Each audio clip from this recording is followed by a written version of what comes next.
ఈ ఒక్కటుంటే చాలు full body work out చేయొచ్చు ఇంట్లో. అది ఎలానో చెప్తా, రీల్స్ ఎవరించుకో మళ్ళీ దొరకదు. డేకి 100 చేయాలి ప్రతిరోజు.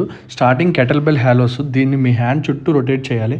దీనివల్ల మీ కోర్ స్టెబిలిటీగా, బాడీ బ్యాలెన్స్ ఇంప్రూవ్ అవుతుంది. షోల్డర్స్ అనేది ఫ్లెక్సిబిలిటీగా తయారవుతాయి. Second one side swings. Kettle బెల్ని సైడ్స్కి స్వింగ్ చేయాలి. ఇది మీ సైడ్ బెల్లీ ఫ్యాట్ని రిడ్యూస్ చేసి కోర్ని స్ట్రాంగ్గా చేస్తుంది. Third one high pulls. Kettle బెల్ని చెస్ట్ లెవెల్ వరకు పుల్ చేయాలి. దీనివల్ల మీ షోల్డర్స్ బాడ్గా మరియు అట్రాక్టివ్గా కనిపిస్తుంది. నువ్వు ఇంకా మన పేజ్ని ఫాలో అయిపోతే వెంటనే ఫాలో అవ్వు, నీకు చాలా యూజ్ ఉంటుంది నా వల్ల.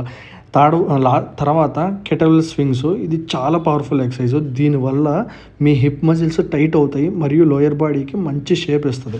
తర్వాత ట్రైసెప్ ఎక్స్టెన్షన్. కెటల్ బెల్ని తల వెనక్కి పెట్టి ఆర్మ్స్ని స్ట్రెచ్ చేయాలి. దీనివల్ల మీ ఆర్మ్ మజిల్స్ అనేది చాలా క్లియర్గా టోన్గా కనిపిస్తుంది. Last one kettle bell rows. స్లైట్గా బెండ్ అయ్యి కెటల్ బెల్ని పైకి పుల్ చేయాలి. ఇది మీ బ్యాక్ బ్యాలెన్స్ మజిల్స్ని స్ట్రాంగ్గా చేస్తుంది మరియు మీ పోస్చర్ని ఇంప్రూవ్ చేస్తుంది. నా వల్ల నీకు చాలా యూజ్ ఉంటుంది. ఫాలో కొట్టడం మాత్రం మర్చిపోక.